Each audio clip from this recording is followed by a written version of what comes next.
এই দেশকে গঠন করবার জন্য তার ভূমিকা তিনি ছিলেন আপাদমস্তক একজন গণতান্ত্রিক নেতা। গণতন্ত্রে বিশ্বাস করতেন, যে নীতির সঙ্গে তিনি যে কখনো আপোষ করেন। যে কারণেই আওয়ামী লীগ ছেড়ে তিনি বেরিয়ে যাওয়ার পরে তিনি গণতন্ত্র প্রতিষ্ঠার জন্য এখানে কাজ করছেন, ঐক্যফ্রন্ট একটা বড় ভূমিকা পালন করেছেন এবং বর্তমানের এই ছাত্র জনতার আন্দোলনের পূর্বে সেই আন্দোলনকে সমর্থন করবার জন্য জনাব মন্টুর নাম নিঃসন্দেহে উল্লেখযোগ্যভাবে আমাদেরকে উচ্চারণ করতে হবে। জনাব মোস্তফা মহসিন মন্টু আমাদের কাছে একজন অত্যন্ত অনুসরণীয় ব্যক্তিত্ব, একজন বরেণ্য রাজনীতিক। তাকে চলে যাওয়া আমাদের দেশের রাজনীতিতে একটা বিরাট শূন্যতা সৃষ্টি করলো। আমরা আল্লাহ তাআলার কাছে প্রার্থনা করি, আল্লাহ তাআলা তাকে যেন করেন, তার পরিবারের সদস্যকে এই শোক সহ্য করা যেন শক্তি এবং গণতন্ত্রকে এখন ঢাকা বিভাগের মুজিব বাহিনীর প্রধান প্রাতিষ্ঠানিক রূপ দিতে জাতীয় সংসদ সদস্য তার ভূমিকার কথা আমরা অবশ্যই গণফোরামের কেন্দ্রীয় কমিটির সম্মানিত সভাপতি আমরা মোস্তফা মহসিন মন্টু বাংলাদেশের রাজনীতিতে একজন অত্যন্ত গুরুত্বপূর্ণ নাম। বিশেষত তরুণ বয়স থেকেই তিনি যখন ঢাকা বিশ্ববিদ্যালয়ে 60-এর দশকের শেষ দিকে উত্তাল ছাত্র আন্দোলন ছিল, সেই সময় ছাত্র আন্দোলনেও তার গুরুত্বপূর্ণ ভূমিকা ছিল। বিশেষত ওই যে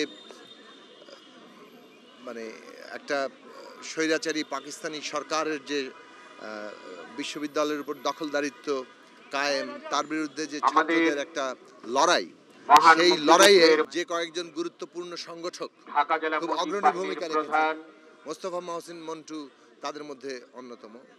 এবং সেখানেই থেমে নেই। এটা যখন 71 সালের মুক্তিযুদ্ধের রূপ লাভ করল, সেই মুক্তিযুদ্ধেও তারা খুবই গুরুত্বপূর্ণ ভূমিকা রেখেছেন এবং তার পরবর্তীকালে গণতান্ত্রিক রাজনীতিতে তিনি তার ভূমিকা রাখার চেষ্টা করেছেন। এবং আওয়ামী লীগের মধ্যেও তার গণতান্ত্রিক রাজনীতি নিয়ে মত পার্থক্যের কারণে তিনি আওয়ামী লীগ পরিত্যাগ করেছেন, ডক্টর কামাল হোসেনের গণফোরাম করেছেন।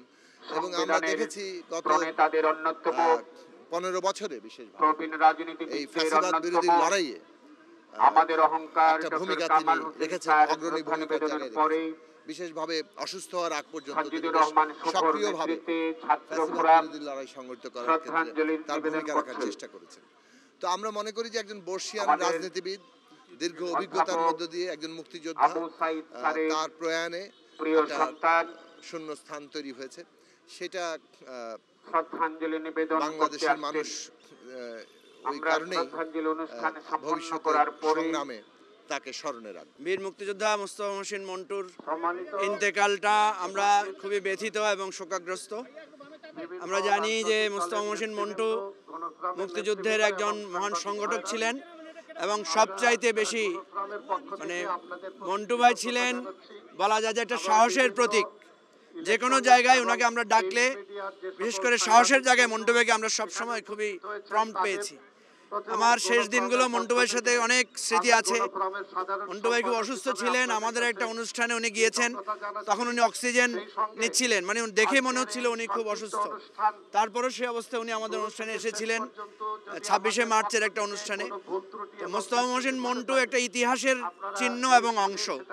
তো বাংলাদেশ দীর্ঘদিন মন্টু ভাইকে স্মরণে রাখবে এবং মন্টু ভাইয়ের যে সাহসী এবং প্রতিবাদী কণ্ঠস্বর, সেটা যুগ যুগ ধরে গণতন্ত্রের রক্ষার জন্য স্বৈরাচার বিরোধী এবং বৈষম্য বিরোধী সংগ্রামের চিহ্ন হিসেবে থাকবে।